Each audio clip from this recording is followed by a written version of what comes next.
back again. It's the Unapologetic Gent. We are here. Wanted to delve into the Harry Kane saga, dilemma, conundrum, his legacy, whatever you want to call it.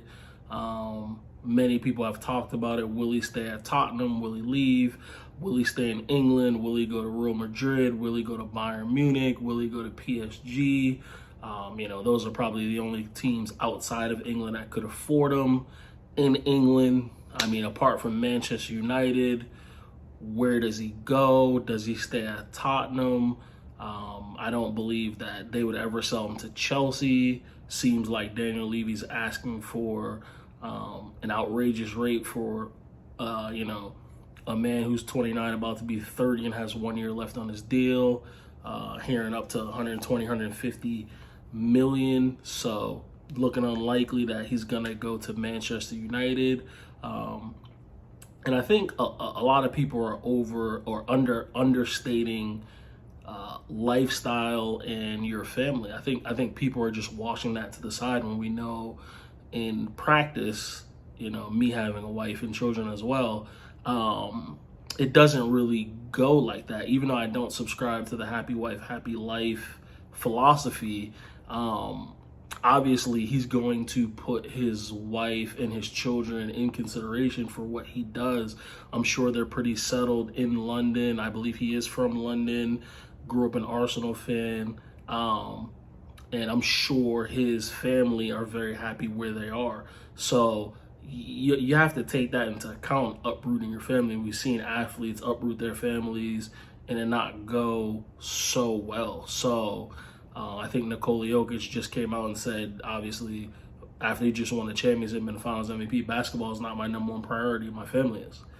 So I think people are a little bit harsh on Harry Kane from that aspect, where he should just go somewhere and win trophies. It's not that as easy as that. But I do think if he's staying in the Premier League solely because he wants to break Alan Shearer's record, I just think that's stupid. I don't. That doesn't really matter.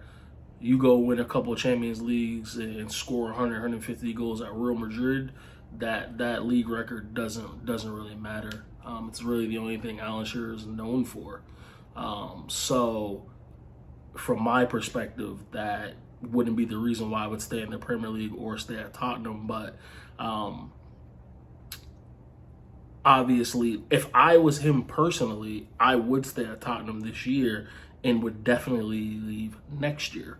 And the reason is purely financial. I know people don't want to take this into account, but the reality is if someone doesn't have to pay a transfer fee for him, he'll get a big sign-on bonus and he will get to choose wherever he wants to go, not the team that can pay his wages. Outside of Manchester City, I think any team in the Premier League would take him on a free.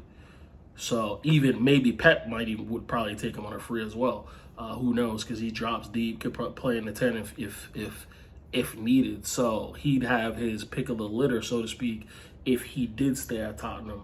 Obviously people are going to question his ambition if he doesn't push for a move, but I don't think it's that simple. Lifestyle and familiarity is a big part of it. I think that's the reason why Bale and Eden Hazard did not move out of Real Madrid when they weren't playing. Bale likes to play golf. Who knows? Maybe Eden Hazard, like the weather. I grew up in a place in Boston, Massachusetts, that's very similar weather to London, minus the rain, and it's kind of depressing. That's why I live in South Florida. So that is a major part. Major part that people are not taking into account. So I think it's a little bit harsh to judge Harry Kane's legacy based off of that. I do think he'll win some trophies eventually, but I do think he does need to leave Tottenham just because they're not showing ambition. A player of that quality shouldn't stay at a team that's not trying to win things. That's my only opinion, but it doesn't need to be this year. He's only 29. We've seen the Messis and Ronaldos and the Ibrahimoviches and the Lewandowski's play, Benzema's be effective and be world-class players at 35. And I do think Harry Kane is a world-class player. I don't think there are many world-class players. I think that the term world-class gets thrown around way too much just because they're in a good team. Like everyone said, oh, City has 22 world-class. No, they don't. They don't even have 11 world-class players. So we need to stop that. I don't know what people's definition of world-class is.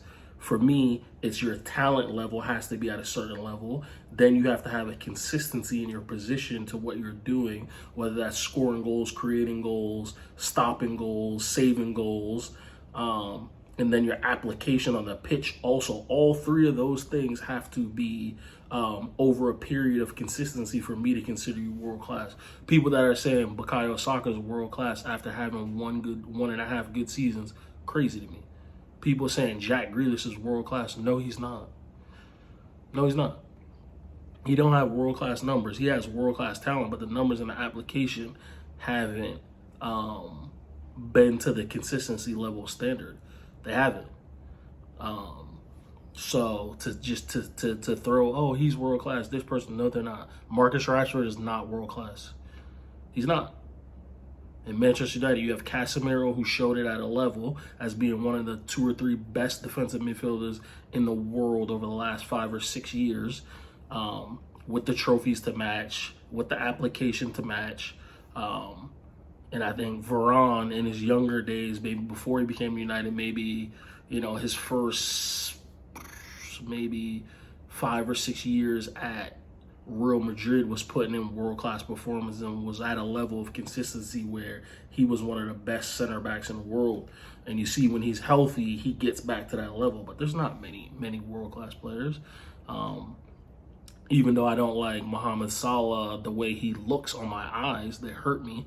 I do think he, over enough seasons, has scored enough goals, has enough of a talent level and consistency and application on the pitch to say that he's world-class. And I think Harry Kane is one of the few world-class players in the Premier League. So if I was him, I'd wait for sure. There's no rush. People act like 29, 30 is old for a world-class football player, but time has showed us it's not. I think he still has 4 or 5 years at the highest level, and then has another maybe 2 years at a very good level. So if I was him, he'll definitely break the record if he stays in England. Problem with staying in England is if you go to Manchester United and you don't win any trophies, then how does that look on your legacy, right? Because if you stay at Tottenham, it's an unknown. If you never win any trophies, yeah, people will banter him about it, but no one expects him to win a trophy at Tottenham. So Manchester United doesn't guarantee you trophies. Playing anywhere outside of Manchester City doesn't guarantee you trophies, in my opinion. So, there's certain things that are inevitable. Death, taxes, and winning trophies with Pep Guardiola. Everyone else, if you go to Real Madrid for 3 to 4 years, you're going to win some sort of trophy, whether it's the League, Champions League, Copa del Rey. You go to Barcelona, you're going to win some type of trophy. You go to Bayern Munich, you're going to win trophies. You go to PSG, you're going to win trophies. So those are the only clubs that really guarantee in a 3 to 4 year period you'll win trophies. Now, if Pep Guardiola leaves, that changes everything. But I do think people are a little bit harsh on his legacy. I do think that Harry Kane, if he stopped playing right now, is a Premier League Hall of Famer. He's a world-class player, and he'll go down as the best goal scorer in England, for England national team and in Premier League history.